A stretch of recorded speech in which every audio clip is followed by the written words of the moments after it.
Hello my dear students, आप सभी का स्वागत है इस नई वीडियो में। ये वीडियो नंबर 31 है, टॉपिक नंबर 10 है, इसका ये पार्ट 2 है।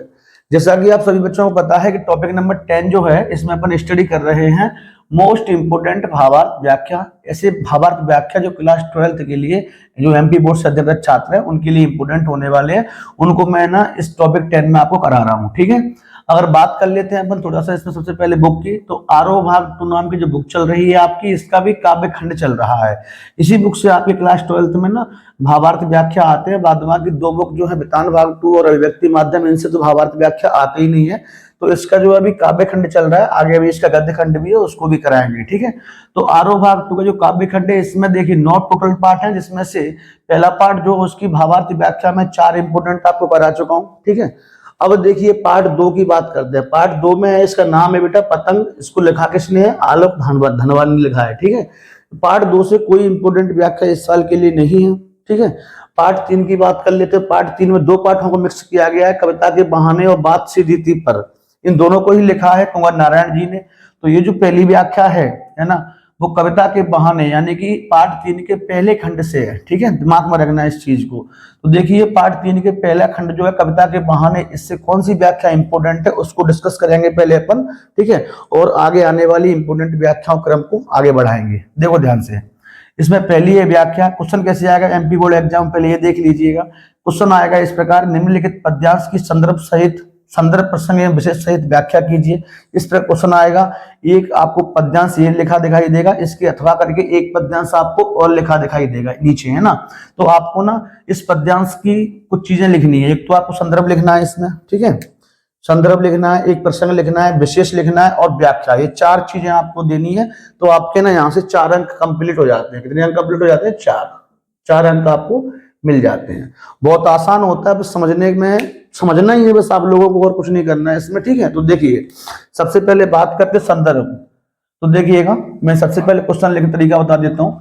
उत्तर क्रमांक 5, क्योंकि यहाँ पे 5वें नंबर पे है इसीलिए मैंने उत्तर क्रमांक 5 लिख दिया। जैसा आपके बोर्ड पे एग्जाम में जिस नंबर पे आएगा आप वैसे लिख देंगे। मान लो उत्तर क्रमांक 19, उत्तर क्रमांक 20, जो भी नंबर पे आएगा उसको आप लिख देंगे। ठीक है, अब आप कौन सी व्याख्या सॉल्व कर रहे हैं, है ना, कविता के बहाने। देखो इसके नीचे जो है ना इस एक और पद्यांश आएगा, तो कौन से वाले पद्यांश को आप सॉल्व कर रहे हैं?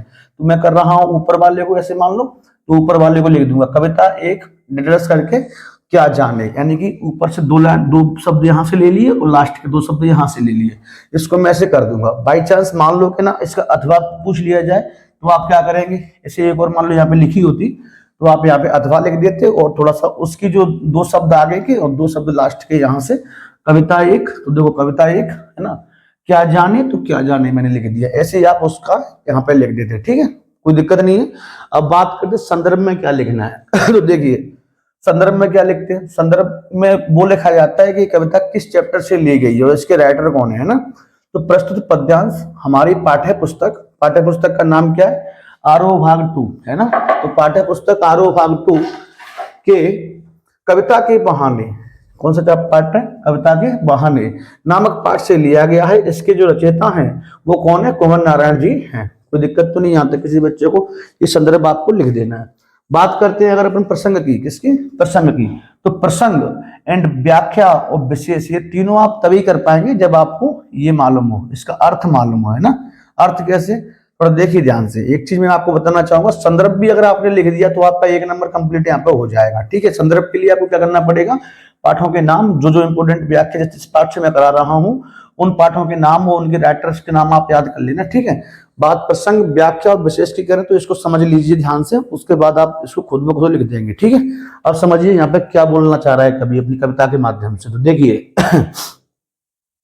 कविता एक उड़ान है चिड़िया के बहाने, कविता की उड़ान भला चिड़िया क्या जाने, बाहर भीतर इस घर उस घर, कविता के पंख लगा उड़ने के माने, चिड़िया क्या जाने।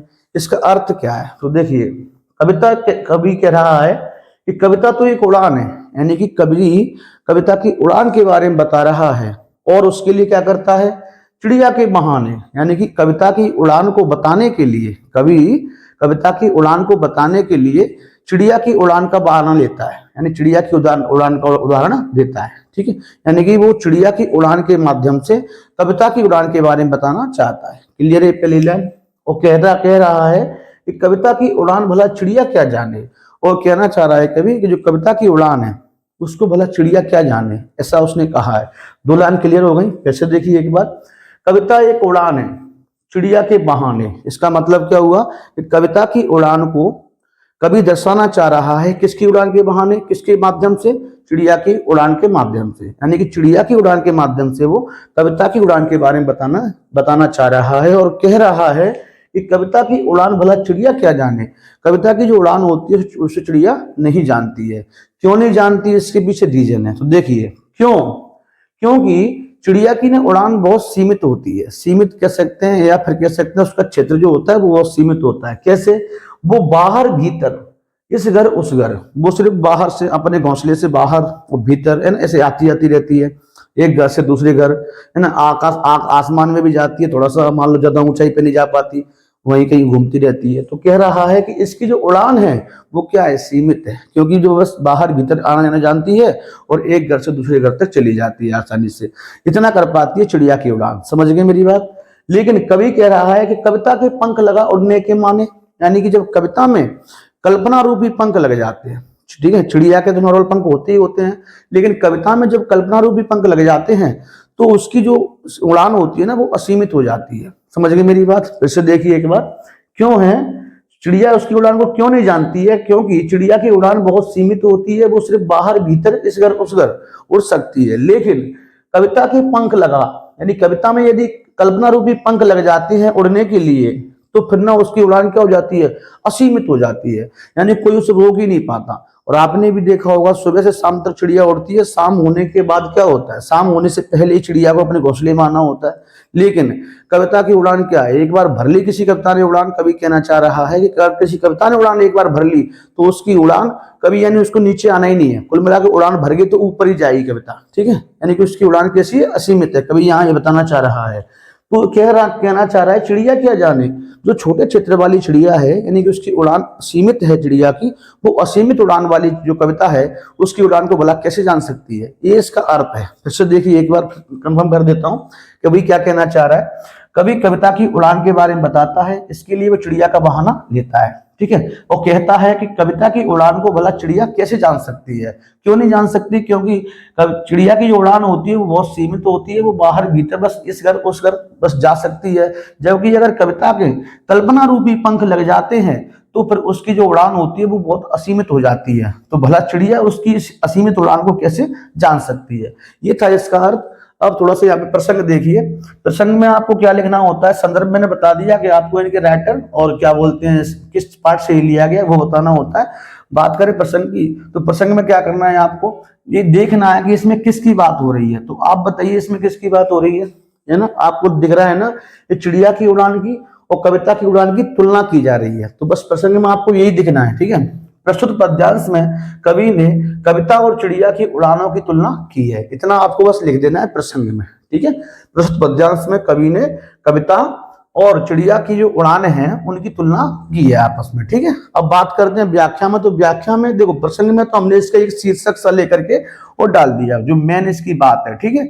और व्याख्या में क्या करना है, व्याख्या में आप क्या करेंगे, जैसे कि मैं थोड़ा सा आपको एक एग्जांपल देना चाहूंगा।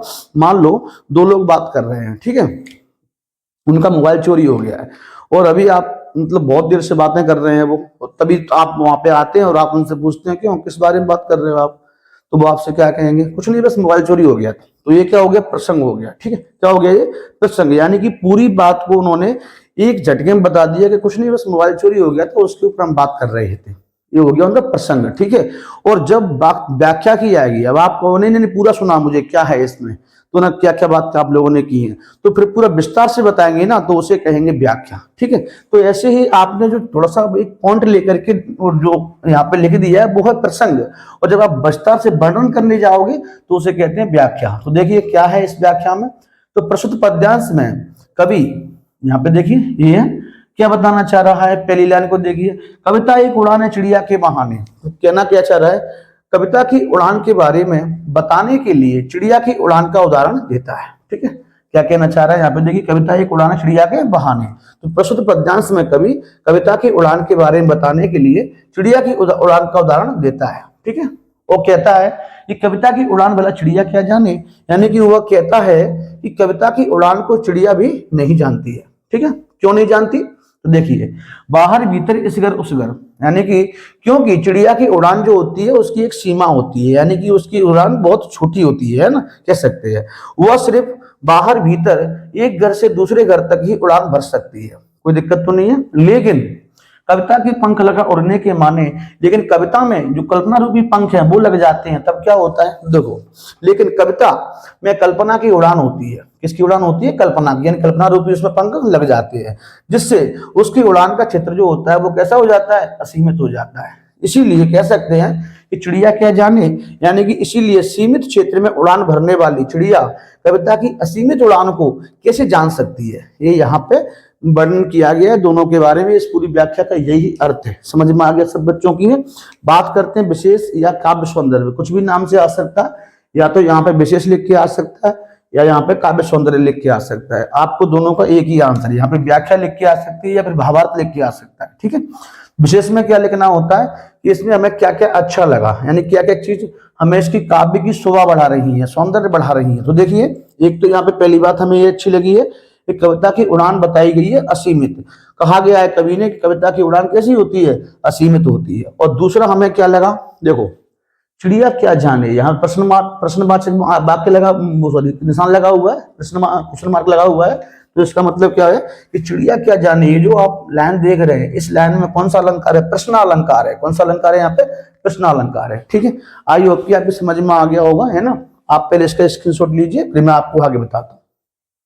तो देखिए स्टूडेंट्स, ये है पार्ट 4।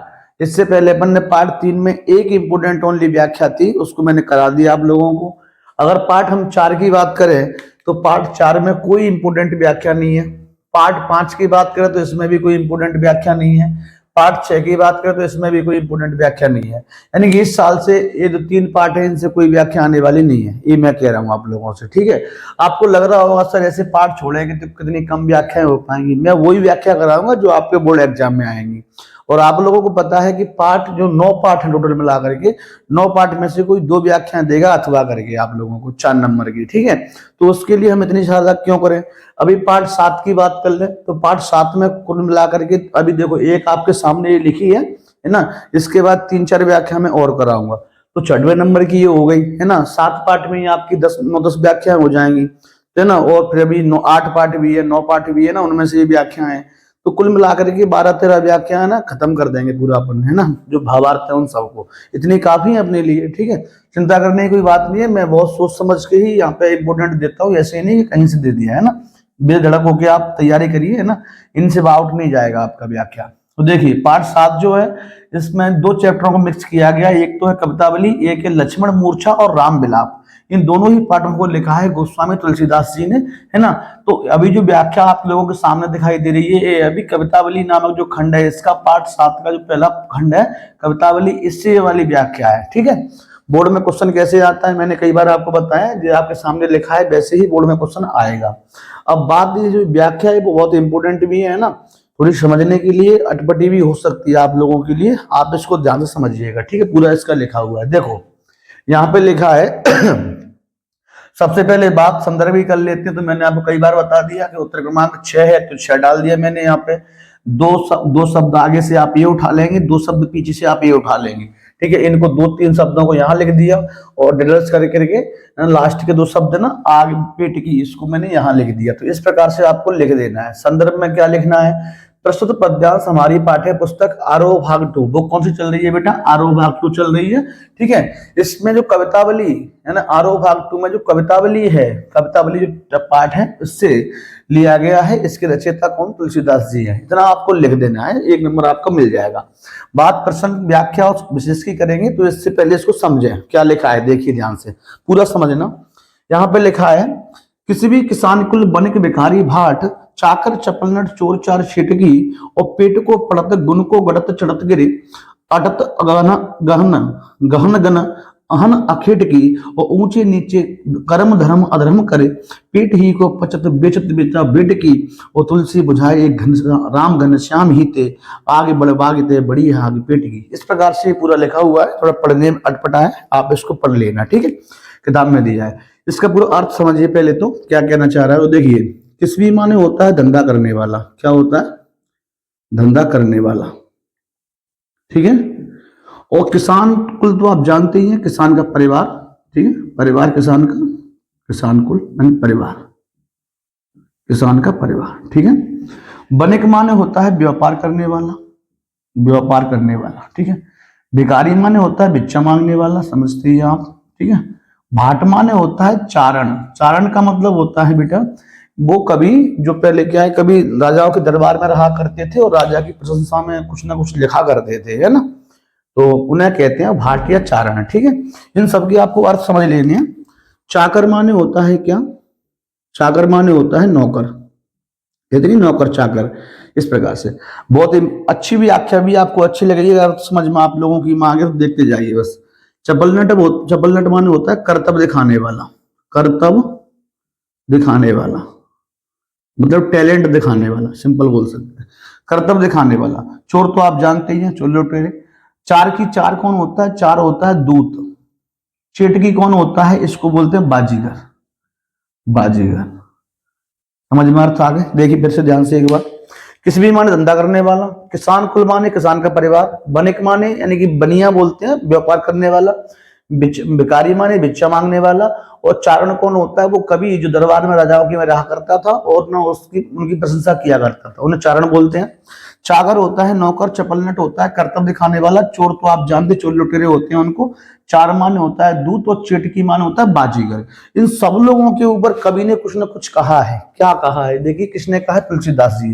तुलसीदास जी कहते हैं कि धंधा करने वाला, किसान का जो परिवार है वो, व्यापार करने वाला, भिक्षा मांगने वाला, और चारण और नौकर, कर्तव्य दिखाने वाला, चोर लुटेरे और दूत और बाजीगर इत्यादि सभी लोग जो होते हैं ना, वो क्या करते हैं?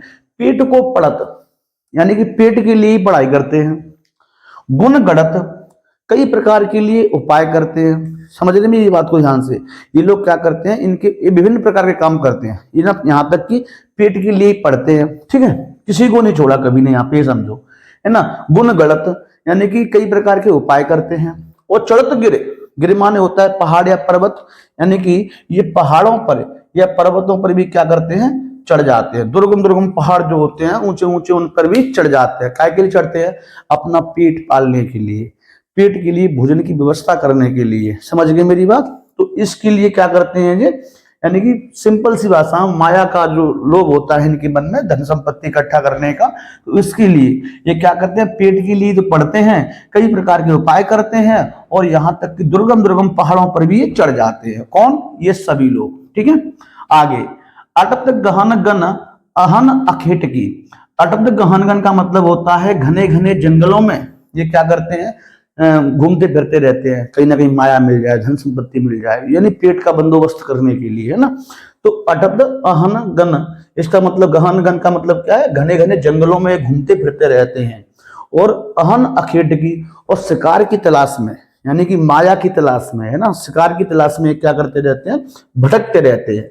अहन माने भटकना, है ना, और गहन गन माने घने घने जंगलों में। तो देखिए ये क्या करते हैं? घने घने जंगलों में घूमते रहते हैं, अटत माने घूमते रहते हैं, और यहाँ पे क्या भटकते रहते हैं, काय के लिए? अखेट की माने शिकार के लिए, ठीक है। आगे, ऊंचे नीचे धर्म अधर्म, धर्म अधर्म करे, है ना, ऊंचे नीचे कर्म धर्म अधर्म करे, यानी कि ये जब इस चीज के लिए करते हैं ना, यानी पहाड़ों पे जाते हैं, घने घने जंगलों में घूमते रहते हैं, शिकार के लिए भटकते रहते हैं, तो ये सब करने में इनको ना कई कई बार ये उल्टा सीधा ऊंचा नीचा काम भी कर देते हैं। ऊंचा नीचा, ऊंचे नीचे कर्म करने का मतलब उल्टा सीधा काम भी ये कर देते हैं।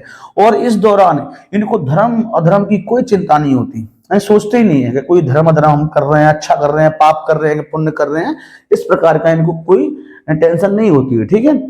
पेट ही को पचत, यानी कि पेट ही को पचत का मतलब भोजन का प्रबंध करने के लिए बेचत बेटा बेटी की, यहां तक कि अपने बेटा बेटियों को भी क्या कर देते हैं? बेच देते हैं। इन सब लोगों के बारे में कवि ने कहा है। अब क्या कह रहे हैं कवि तुलसीदास जी? तुलसी बुझाए एक राम घनश्याम ही थे। तुलसीदास जी कहते हैं कि आग बढ़वागते बड़ी आग पेट की, यानी इसको मतलब समझिए, वो कहते हैं कि इनकी इस दो लाइन है यहाँ पे, इसका लास्ट वाली लाइन अर्थ का पहले समझिए। आग बढ़वागते बड़ी है आग पेट की, इसका मतलब है कि इनकी जो पेट की आग है वो इतनी बड़ी है कि समुद्र से भी बड़ी है। यानी कि इनकी जो पेट की आग को ना कवि ने समुद्र से भी बड़ा बताया है। आग आग इतनी बड़ी है आग पेट की, यानी कि इनकी जो आग है वो समुद्र से भी बड़ी है। तो कवि क्या कहना चाह रहे हैं, तुलसी बुझाए एक राम घनश्याम ही थे। तुलसीदास जी कहते हैं कि इनकी जो आग है पेट की, इसे ये अपने आप में शांत नहीं कर सकते, इसे बस एक राम भगवान जो है वही शांत कर सकते हैं। ये था इसका अर्थ, समझ में आ गया? एक बार रिकैप कर दो तो अच्छे समझ में आ जाएगा आप लोगों की में। यानी कि धंधा करने वाला, किसान का परिवार, व्यापार करने वाला, भिक्षा मांगने वाला, चारण, नौकर, है ना, कर्तव्य दिखाने वाला, चोर, लुटेरे, दूत और बाजीगर इत्यादि सभी प्रकार के जो लोग होते हैं ना, ये सब क्या करते हैं, पेट के लिए पढ़ते हैं, कई प्रकार के उपाय करते हैं, यहाँ तक कि दुर्गम पहाड़ों पर भी चढ़ जाते हैं, घने घने जंगलों में घूमते फिरते रहते हैं, माया की तलाश में, शिकार की तलाश में, है ना, और अहन अखेट की यानी शिकार के लिए कहीं भी भटकते रहते हैं, घने घने जंगलों में भी भटक जाते हैं, ठीक है। ऊंचे नीचे कर्म धर्म अधर्म करे, यानी कि ये इस दौरान ये ऊंचे नीचे उल्टे सीधे काम भी कर देते हैं और इन्हें धर्म अधर्म की भी कोई चिंता नहीं होती है। पेट ही को पचती है, पेट के लिए भोजन का प्रबंध करने के लिए, पेट का जो भोजन का प्रबंध करते हैं ये, इसके लिए यहाँ तक कि अपनी बेटा बेटी को भी ये बेच देते हैं। तो तुलसीदास जी कहते हैं कि इनकी जो पेट की आग है वो समुद्र से भी बड़ी हो चुकी है, इसीलिए तुलसी बुझाए एक राम घनश्याम ही थे, यानी कि इनकी जो पेट की आग है इसको केवल भगवान राम ही बुझा सकते हैं। इतना इसने कवि ने यहाँ पे बोला है। आई होप क्या भी समझ में आ गया होगा, थोड़ा सा इसको देखिए ध्यान से। प्रसंग में आपको क्या लगा, प्रसंग मैंने बताया आपको वो लिखना है जो आपको मेन कोई एक चीज यहां से लिख देनी है। तो देखिए प्रस्तुत पद्यांश में कवि ने तात्कालिक समाज की, यहाँ पे जो सभी लोग तात्कालिक समाज यानी कि जो अभी आधुनिक काल चल रहा है इसके लोग हैं, हम तुम लोगों के बारे में कवि ने बात की है ना, तो तात्कालिक समाज की यथार्थ स्थिति का चित्रण किया है। यानी कि कवि कहना चाह रहा है कि आज का जो समाज है इसकी स्थिति कुछ इस प्रकार की ही है। समझ गए मेरी बात? तो इसको आप यहाँ पे मेंशन कर देंगे, ठीक है। और आपको अच्छा लगे तो आप वो भी लिख सकते हैं। ऐसा भी कह सकते हैं कि प्रस्तुत पद्यांश में कवि ने आजकल का जो मानव है उसकी आग को, उसके पेट की जो भूख है उसको क्या किया है, समुद्र से भी बड़ा बताया है। यहाँ पे इस प्रकार से भी आप लिख सकते हैं, ठीक है। प्रस्तुत पद्यांश में कवि ने आजकल के मानव की जो पेट की आग है उसको समुद्र की आग, समुद्र से भी बड़ा बताया है, यानी पेट की जो भूख है उसको समुद्र से भी बड़ा बताया। आप इस प्रकार से भी यहाँ पे लिख सकते हैं। बाद बाकी ये भी अच्छा आप किसी को भी लिख दें, ठीक है। बात करते हैं व्याख्या में। तो प्रस्तुत पद्यांश में कवि कहता है कि, अब देखिए, किसी भी और किसान को ले, यानी कि धंधा करने वाला और किसान का परिवार, दो हो गए। बनिक भिखारी, व्यापार करने वाला और भिक्षा मांगने वाला, ठीक है। और भाट माने चारण, चारण लिख दिया मैंने, जो कवि रहा करते थे दरबार में, ठीक है, राजा के वो, ठीक है। चाकर चपलनट, चाकर माने नौकर और चपलनट माने कर्तव्य दिखाने वाला, ठीक है। चोर माने चोर लुटेरे, ठीक है। और चार माने होता है दूत, और चेटकी माने होता है बाजीगर, ये मैंने लिख दिया। इत्यादि ये सभी लोग विभिन्न प्रकार का काम करते हैं, कई प्रकार का काम करते हैं। क्या करते हैं ये काम? तो देखिए, ये लोग पेट को पड़त गुण को गड़त चढ़त गिरे, यानी कि ये लोग पेट के लिए, यानी पेट की भूख शांत करने के लिए ही पढ़ते हैं, है ना, उसके लिए क्या करते हैं, पढ़ते हैं, ये पेट के लिए ही पढ़ते हैं, ठीक है। गुण गढ़त का मतलब क्या है, अनेक प्रकार के उपाय करते हैं, ठीक है, अनेक उपाय करते हैं। अब देखो, चढ़ते गिरे, दुर्गम पहाड़ों पर भी चढ़ जाते हैं, ठीक है। अटत गहन गन अहन अखेट की, और घने जंगलों में घूमते हैं और पूरे दिन शिकार के लिए भटकते रहते हैं, ठीक है। यहाँ पर समझ में आ गया। ऊंचे नीचे कर्म, यानी कि इसके लिए उल्टे सीधे काम भी करते हैं, ठीक है। अब देखिए आगे, धर्म अधर्म करे, इसके दौरान इन्हें धर्म अधर्म भी दिखाई नहीं देता है, ठीक है। यहां तक कि देखना, पेट को पचत, यानी कि यहां तक कि ये लोग भोजन का प्रबंध करने के लिए, पेट को पचत का मतलब क्या है, भोजन का प्रबंध करने के लिए अपने बेटा बेटी तक को भी बेच देते हैं, ठीक है। तो अब तुलसीदास जी क्या कहना चाह रहे हैं? तुलसीदास जी कहते हैं कि इनके पेट की आग, आगे बढ़ बाग इतनी बड़ी है आगे पेट की, इस लाइन को बताया है। तुलसीदास जी कहते हैं कि इनके पेट की जो आग है, यानी कि भूख है वो ना, वो समुद्र से भी क्या है, बड़ी है, जिसे केवल भगवान राम ही बुझा सकते हैं। आई होप समझ में आपकी में आ गया होगा। तुलसी बुझाए एक राम घनश्याम ही थे, यानी इसको भगवान राम ही, यानी कि भगवान राम जो है ना, काले बादल बन के आएंगे तो वो उसकी बरसात करें, तो इस प्रकार से इनकी आग बुझ सकती है। ऐसा कभी ने यहाँ पे बोला है, तो आप सिंपल लिख सकते हैं भगवान राम ही बुझा सकते हैं। बात करते हैं विशेष या काव्य सौंदर्य की, इसमें आपको क्या अच्छा लगा है? तो देखिए कि किसी भी किसान कुल क बार बार आ रहा है, ठीक है। तो यहाँ पे कौन सा अनुप्रास अलंकार है, ये जब एक अक्षर बार बार आता है तो अनुप्रास अलंकार होता है। एक चीज हमने इसमें ये जोड़ ली। दूसरी चीज हमने क्या देखी, ये जो पूरा आप एग्जाम्पल देख रहे हैं इसको आप कवित छंद, इसमें कौन सा छंद है, कवित छंद में आप इसको लिख सकते हैं, कवित छंद का ये उदाहरण है। तो आज के लिए इतना ही, ठीक है। अभी ये पार्ट 7 जो है ना, इसके 6वें नंबर की व्याख्या पार्ट 7 से, अभी पार्ट 7 में और भी व्याख्या है, अभी मैं इसकी एक इस वीडियो में करा रहा हूँ, इसके आगे की अभी 3-4 और करानी है जो पार्ट 7 से ही होंगी, इनको मैं नेक्स्ट वीडियो में कराऊंगा क्योंकि वीडियो बहुत लंबी हो जाती है, ठीक है। बच्चे भी देखने में कहीं ना कहीं आलस करते हैं, तो आप बोर फील ना करें, इसीलिए मैं वीडियो को यही रोक रहा हूँ, वरना नेक्स्ट वीडियो में आपको पार्ट 7 पूरा कवर कर लूंगा, ठीक है। तो जो आगे की व्याख्या होंगी मैं और करा दूंगा, ठीक है। तो आज के लिए इतना ही है ना। आप लोग इसको दोनों व्याख्याओं को बहुत अच्छे से कंप्लीट लिख लिख के देख लिया करो एक बार, ठीक है। आपने अगर टेलीग्राम चैनल नहीं ज्वाइन नहीं किया है मेरा, आप अगर नए हो मेरे चैनल पे तो आप उसको ज्वाइन कर लीजिएगा। उसमें क्या सारी पीडीएफ, यानी कि जो अभी मैं लिख रहा हूँ ये पूरा लिखा हुआ उस पीडीएफ के रूप में वहां पे टेलीग्राम चैनल पे पहुंच जाएगा, ठीक है। उसकी लिंक डिस्क्रिप्शन में मैंने दे दी है, और चाहे तो आप टेलीग्राम ऐप पे जा करके ना वहां से जो JB Academy 01 सर्च करेंगे तो वहां से आपको उसकी लिंक मिल जाएगी, वहां पर ज्वाइन बटन दिया होगा, ज्वाइन कर लेना, ठीक है। आज के लिए इतना ही। Thanks for watching my dear students, धन्यवाद। आप इसका स्क्रीनशॉट लीजिए, ठीक है।